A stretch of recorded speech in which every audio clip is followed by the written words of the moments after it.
Greetings, program. Is NeoMegaMan back again for Let's Play Katawa Shoujo Lily's Path Part 10. We're on to a very important scene in our adventure with Lily's Path called A Brief History of Time. Let's go, shall we? Hee-chan! Go away. Hee-chan! Leave me alone. Come on, Hee-chan. Oof, let me sleep. After 2 nights of not being able to sleep at all, the last thing I want is to be woken up when I finally manage to.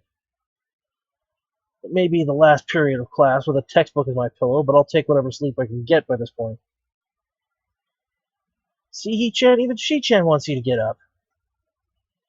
I don't care what Shizune wants, leave me alone. Jeez, Hee-chan, I'll just have to wake. Wait, Misha's going to... You... This is bad. I'm up! You don't have to... I can feel my face flowering into a scarlet red blush.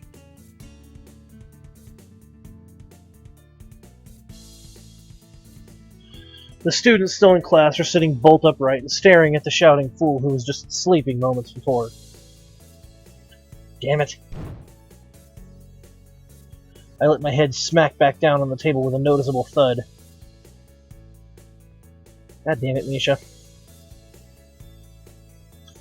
Misha's trademark uncontrollable laughter reverberates through the classroom. As I turn my mournful eyes to the bespectacled Shizune beside her, she carefully adjusts her glasses, desperately trying to maintain a look of serious disapproval. Narrowing my eyes, I can see the badly hidden grin spreading across her face. A2, Shizune? Shizune looks away quickly as she crosses her arms tightly, barely on the edge of her control. Again, Misha laughing. Misha's laughter doubles in volume as she glances at Shizune. All I can do is drag my hands down my face in resignation. You too. Who was the one who slept in class, Hee-chan? Yeah, it was me. Poor Shi-chan was having a fit trying to wake you up, weren't you? I move my eyes back to the standoffish Shizune, who, with a single huff of confirmation, returns to looking away with her arms crossed. Why was Shizune trying to wake me up? Shi-chan wanted to give you the handouts the substitute teacher gave out while Hee-chan was sleeping. Handouts? I suddenly find 2 sheets of paper thrust down in front of my face. Following the hand holding them, I see the still pouting figure looking down at me with a distinct scowl. I guess I really am in the wrong here. Sorry about that. No dice. Her irritated face still holds. I clasp my hands together and flick my head downward in apology. Very, very sorry. She huffs and simply drops the papers on the desk. Damn. I look up over my hands to see Shizune and Misha signing frantically to each other, a look of frustration on Shizune's face. It looks to be less of a dialogue and more of a tirade, punctuated with sidelong glances to me. To say it's unsettling is an understatement. The two suddenly stop signing and look at me in unison, both having the exact same look of disapproval. In one fluid motion, Misha's hand suddenly extends high above me and comes rocketing down. Before I can even hope to react, my head is sent bouncing up and down like a jack-in-the-box. I quickly bring my hands to my head, more out of reflex than actual pain. Ow! What was that for? I open my eyes to see the two grinning at each other while exchanging an enthusiastic thumbs up. Shi-chan says she forgives you now, Hee-chan. Could you forgive me with a little less force next time? I look at the two with a blank face. Misha and Shizune 1, Hisao 0.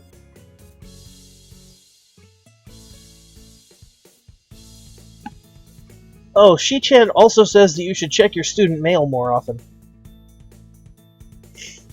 She produces a bright yellow envelope and hands it over with an exuberant grin. Strange. Who could have written me a letter? Now's not the time, and most definitely not the place to find out, though. Giving up on the nap so cruelly stolen from me, I rub my forehead and slowly get up, putting the sheets and envelope in my bag before swinging it over my shoulder. I take a step back and move to depart with a small bow, while Misha clutches her sides laughing and Shizune nods back in a curt farewell. I join the flow of students exiting the open door and turn the corner into the hallway, only to end up face to face with Hanako. Whoa, hey Hanako. Good afternoon, Misao. Silence falls between us as busily chatting students pass us by. She's fidgeting constantly, her eyes drawn to her rather unremarkable footwear.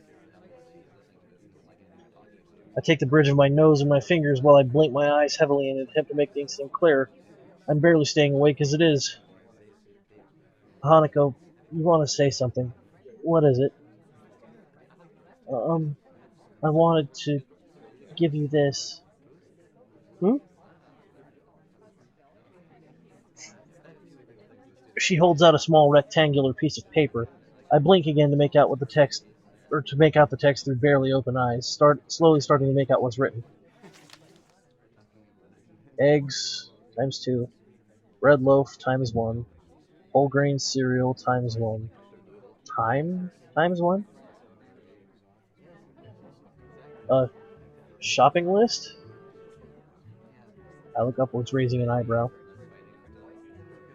I usually go shopping with Lily, but I can't come, so... You want me to run errands for you? It's okay if you don't want to. I just thought that maybe, She's panicking. I sigh.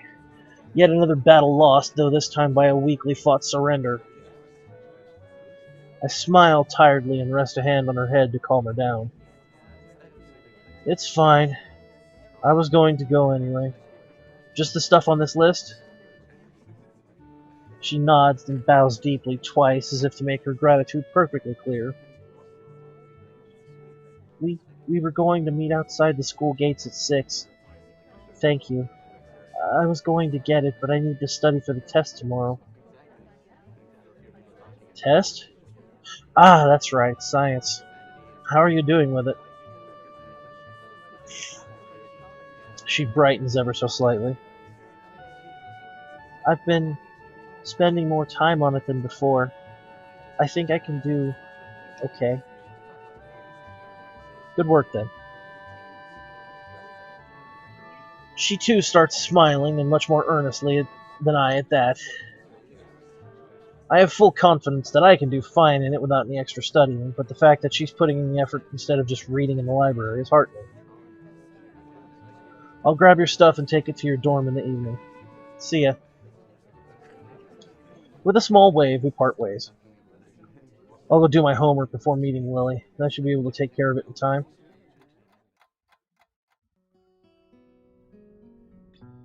Wrangling with a particularly complicated math problem has caused me to be a little bit late for my meeting with Lily. Only a couple of minutes, but enough to make me step smartly out into the courtyard and onto the school gate. I make a right turn and start my way towards the small town below, leaving a few students turning the other way toward the bus station. I slip my right hand into my pocket as I walk in the orange sunlight of dusk. Thankfully, the sweltering summer heat started to die down, making way for a pleasantly cool breeze. When I stretch my hands high above my head, a familiar figure takes form, cane in her right hand. Ah, Lily! She stops and turns around, swiveling her head slightly to try and work out exactly where the voice came from. Hey, it's me. I quickly catch up to her, coming in beside her and matching her slow pace as we resume walking. Good afternoon, Hisao. Hi there. I glance up at the sky. A distinct tinge of orange discolors the clouds, washing the footpath in its light. Long shadows from the trees fall across the wide road down the hill. So, Hisa, what brings you here? Just going to town to grab some groceries. Hanako sent me. Hanako sent you? Yeah, she said she needed to study for a test tomorrow. I was going to come down anyway, so I'll just buy her stuff as well. Unspoken is that Lily really could use some extra help to get the food, but it's an obvious fact that neither of us needs to state. It's good to hear she's studying for it. I thought the same thing when she asked me to come with you. We continue walking down the street, the familiar sound of her cane echoing through the air as we go. Except for the occasional passing car and the leaves whispering in the branches, there's blissful silence. Thank God I can finally relax for the first time today. I glance over at Lily. That porcelain face of hers never seems to lack that air of relaxed confidence. I guess the same can be said of her personality, too. As she silently walks, her face remaining pointed to the street ahead of her, I look ahead and savor the cool air blowing over my face. This is probably the calmest moment I've had since the about-face my life took so recently. To have it while walking to get some groceries. What a weird life. I feel the crumpled up note rubbing against my hand in my pocket and pull it out to check its contents. Let's see here. Eggs, bread, cereal, thyme, lettuce, shaved ham. That sounds like quite a bit to carry back along with your own. Yeah, just how much does this girl eat anyway? My mind suddenly clicks that yes, there is an actual person beside me. Wait, I mean... She laughs wholeheartedly. My, Hisao. Her giggles punctuate her words, though she's making little effort to suppress them. Quite direct today, aren't we? Yeah, you got me there. Still, it is quite a bit. Usually I go shopping with Hanako, so I know what she buys. It's the same thing every week. Huh. She a good cook? She gives a nervous giggle. It's usually me who ends up cooking. I used to do so for Akira, so it's no problem doing it for Hanako as well. You can cook? But... A short hum with an amused lilt emanates from beside me. I wonder if the fact that she seems amused by my comments so often is actually genuine, or rather just from a want to make me more uncomfortable in addressing her blindness. There are ways around it. Some meals are more difficult to cook than others, because of being unable to see what I'm doing, but it usually only takes a little more time. Fingers can double as very useful measurement tools, for example. Makes sense, but she'd have to be pretty careful to not hurt herself. I wonder how many times that's happened, given that it sounds like she's cooked alone for possibly years, while Akira worked and her parents were gone. With that, the conversation trails off. Compared to the awkward silences of Hanako, Lily seems to genuinely content to say what she thinks and stay quiet when there's nothing to say. The slick road under my feet is bathed in an orange glow, the occasional fallen leaf crunching underfoot as we walk. I let out a deep yawn, my lack of sleep coming back to haunt me. Did you not get much sleep last night? I couldn't sleep at all for the last 2 nights. Probably insomnia. Lily's face suddenly becomes more worried. It feels like a personal failure every time she gets worried about my well-being, even if it's genuinely nice to know someone cares. You have insomnia? Aren't you going to see the nurse about it? No real need. It's happened before a few times. My meds screw with my sleeping occasionally. I'm sorry. Come on, it's not your fault. At least I shouldn't have any trouble getting to sleep tonight. You do worry me sometimes. I worry you? I reach around and scratch the back of my neck. I kind of want to address this. Hey, Lily? I don't mean to sound weird, but please try to forget about my heart condition. She looks kind of lost. I hardly blame her. I guess what I'm trying to get at is just don't treat me differently because of it. She bows her head slightly, white cheeks reddening almost imperceptibly. It's only natural to worry about those around you. Well, it's still nice to know there's someone like that out there. It may be somewhat embarrassing to say, but it's the truth.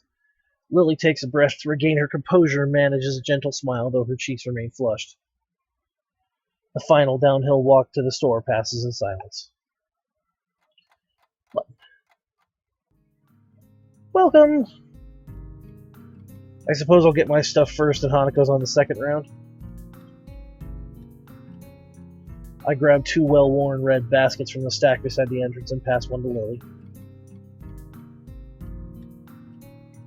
Just as she did before, she lays it on the ground and slides a retracted cane between the basket's handles before picking it back up with her right hand. When she takes hold of my arm in her own, I'm surprised at just how fast this kind of casual contact became so natural. Mostly due to necessity, no doubt. Shall we? Sure. While we navigate around the store, the odd person occasionally passing us pays us no heed at all. It's nice, compared to the stares and whispers around the city. As we reach each aisle, I quickly check with Lily what she needs and grab it along with what I want, putting our items into their respective baskets. It's an odd feeling to be dependent on so much for something so basic as shopping. Hanako would practically be a necessity for her to pick out what she wants, after all. Right. I'm pretty much done with both my stuff and Hanako's. You needing anything else, Lily? No, this should be everything. Off we go then. Oddly, there's a queue a mile long. Considering the store is only large enough to warrant one encounter, it seems like it'll take a while. Damn. Lily gives an inquisitive look, unable to see the reason for my complaint. The queue's really long. Looks like we'll have to wait. How strange. Sharing the same mood of resignation, we reluctantly take our place at the end of the line. One person finishes, the line moves up. Another person finishes, the line moves up. By the time we finally reach the head of the line, I'm so close to dozing off that Lily has to gently pat me on the back for me to move up. Peace out? Peace out. Sorry. She gives a short sigh of consternation as I move up, getting the groceries for Hanako and I put into separate bags. Thank you, please come again. By the time we emerge from the store, Lily's holding a single bag while I struggle to carry 4, both hands well and truly full. It's a lot of work, but thankfully the items in them are light. Even without looking skyward, it's obvious that a surprising amount of time's passed, the road outside being dark and lit by street lamps. Once Lily retrieves her cane, we set back out to the dormitories the way we came, leaving the welcoming warm glow of the store.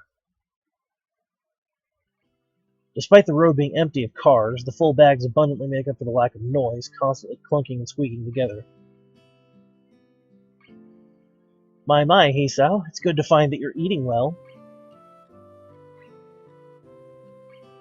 I'm a growing guy after all. I need to eat all I can. It must be nice being a man. What? Seemingly not noticing or ignoring my surprise at the completely out of left field comment, she continues on without missing a beat. Weight doesn't really bother you when eating most of the time. I get what you mean. Women tend to worry about that stuff, or about stuff like that more than we do, I guess. Exactly. It makes me somewhat envious, to be honest. Well, it's not like we can outright ignore it. With an affirmative nod, we both continue on our walk. Huh, that's right. What is it? Hanako mentioned your birthday earlier this year. Do anything special for it? She gives a long pause, lost in thought for a few seconds as she recalls the event.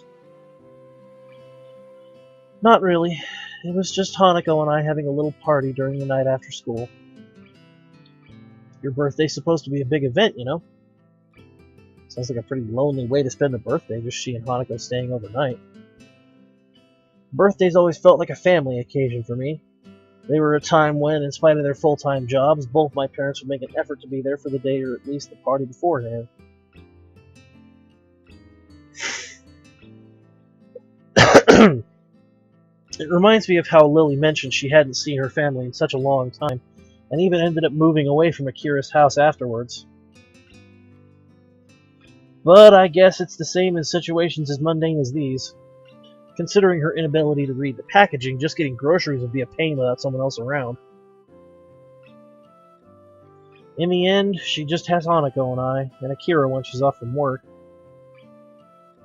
Be that as it may, she still seems to have many more distant friends among the students, not to mention people like Yuko. It seems to be her own choice that there's such a separation between those who are close to her and those who she only socializes with. It humbles me a little to see how much Lily seems to have set her life up and going just as she wants. Yet Hanako is there for her to celebrate her birthday, and I'm here helping her with the shopping. It's a weird kind of symbiosis, I suppose. Are you alright, Hiso? Sorry. You just seem to go very quiet, that's all. Ah, sorry. I was just thinking. Oh? And now I've piqued her curiosity. It feels kind of overly personal to talk about, though. But if you want the best ending, you want to tell the truth. It was just kind of... I was thinking about how you seem to have everything so sorted out, even with Hanako relying on you. I can admit that even I kind of relied on you when I first transferred in. I think it's a good quality to have. I turned to Lily, surveying her reaction. She's forcing herself to look forward and furrowing her brow quite a bit. Her face looks a bit awkward, as if she was trying to find just the right words. Lily?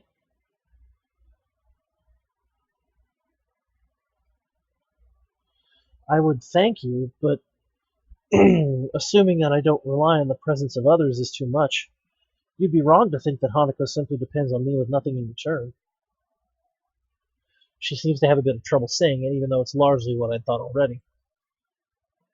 If she's tried so hard to maintain her independence, as anyone would have had to in her position, slighted or not, maybe she finds it hard to talk about her own needs. Slighted or not. It's only now that I realize an omission in what she says, though. I decide to follow it up largely in jest, just to avoid things getting too personal. Oh? What about me? She suddenly runs ahead of me and turns, blocking me off. With a smile, she holds her hands behind her as she leans forwards. You're different.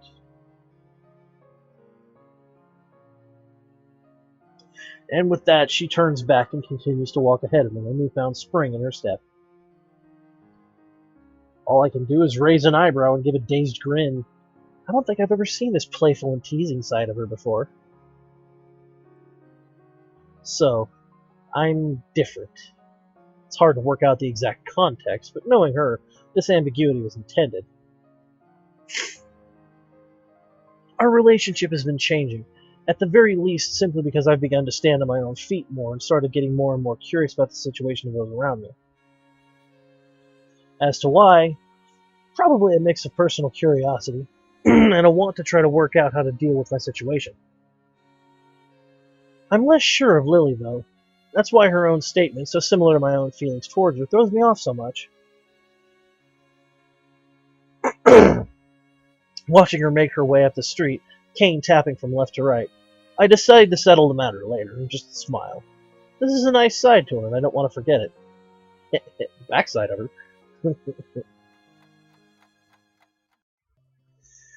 Eventually, we get to the girls' dormitories, both my arms aching from the weight of 2 sets of groceries. Ha! We're finally here. Phew! I bend down to wipe my forehead with the back of my hand, and Lily stops in front of her door and sets down her bag, fishing around in her pocket for the key. Thank you, Hisao. I really appreciate your help. This is nothing. It might be nothing for you, but it's definitely something for me. And with that, she steps through her door, closing it behind her. I blink. Those were nothing but honest thanks, but I can't help feeling something different about them. Anyway, I have something else to do before I can mull on that at my leisure. I turn back to the door to Hanako's room and proceed to knock twice in quick succession, the bag still in my hand rustling together. After a couple of seconds, the door slowly opens. If one weren't looking closely, they could be forgiven for thinking it hadn't moved at all. I twist my head to the side to try and peer through the tiny sliver of a gap between the door and the door frame. Hey, Hanako, I've got your stuff. Ah! With that, she opens the door completely, making her playing room visible over her shoulder.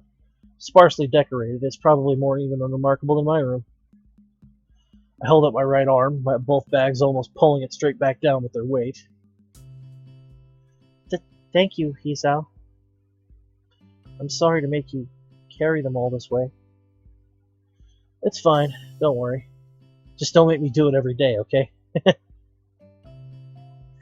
I pass the bags to her as I give a light-hearted chuckle. After the initial transfer of weight, she manages to take them easily. I'll be off then. Night, Hanako. Good night. See you in class tomorrow.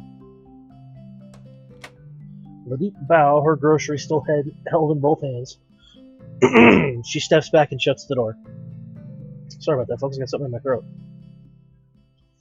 Making my way back to my own room, I put one bag in my other hand to balance them out. Even as I do so, I can't get Lily's lighthearted smile out of my mind. When I'd first met her, it would have been nearly impossible to imagine her like that.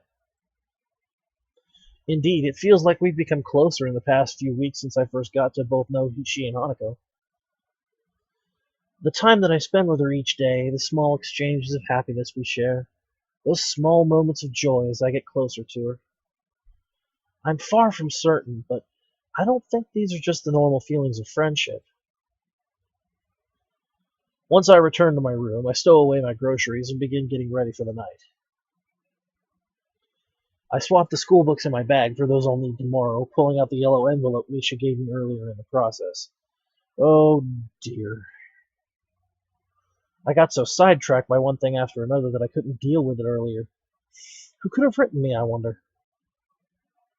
The name neatly adorning the back of the envelope freezes me in my tracks. It's been so long since I've seen her writing, there's little chance I could have identified it as hers otherwise. Iwanako. Why should she have written me? I can't think of any good reason for her to do this. I almost don't open the letter, but there'd be little point in that. If I just left it alone, its mere existence would gnaw at me until I did something about it.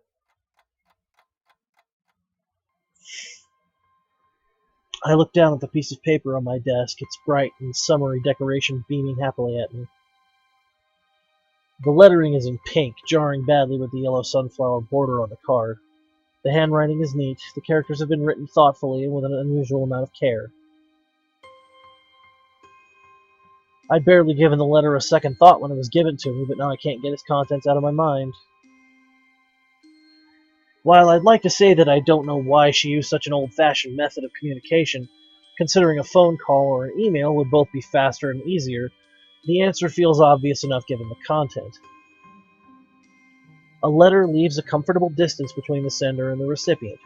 Unlike a phone, it isn't required that you engage in conversation, and unlike email, there's less expectation of an immediate reply. Statements such as the third years seem to be very anxious about the final exams, and it's so weird to think we're already seniors, isn't it? Are just small talk. Small talk that could have been achieved simply by replying to any of the messages I'd sent her while in the hospital. The ending, though, is the true reason she sent this. The last couple of lines, added almost as an afterthought. I wonder if we will meet again. Perhaps it's for the best if we don't. It's a statement that should hurt. I always heard breakups are nasty stuff, but it feels like this is simply a reaffirmation of what we both already knew instead. It's the preceding text, no more than small talk, that makes me feel most uneasy. I can't figure out why, no matter how long I sit here and look down at this bright and summery piece of paper. If you would like to correspond with me, by all means write me back. It's plainly obvious this is not the type of letter to be replied to. In the end, this letter is no more than a simple abdication of responsibility, a final statement to reassure herself that our relationship is over. As such, I find I have little problem scrunching the letter into an envelope into a ball and tossing it into the waste bin, ridding myself of its existence. I go to bed with mixed feelings, cheated out of a pleasant evening by this intruder from the past. Ironically, it takes a while before I can manage to sleep.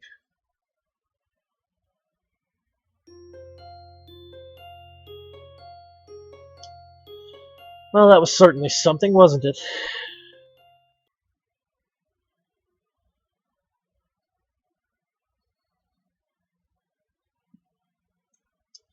Okay, folks. I'm going to go ahead and call that a video. We went shopping with Lily again. Always good. Had some trouble sleeping, apparently. Had some trouble with Misha and Shizune in class. Not cool. We got to see a side of Lily that we hadn't seen before. Her more playful and girlish side. I kind of like it. Anyway, as I was saying though, that's all for this video, episode 10 of Let's Play Katawa Shoujo Lily's Path. Yeah, as for me, I'm your host, NeoMegaMan, and for now, I'm signing out. End of line.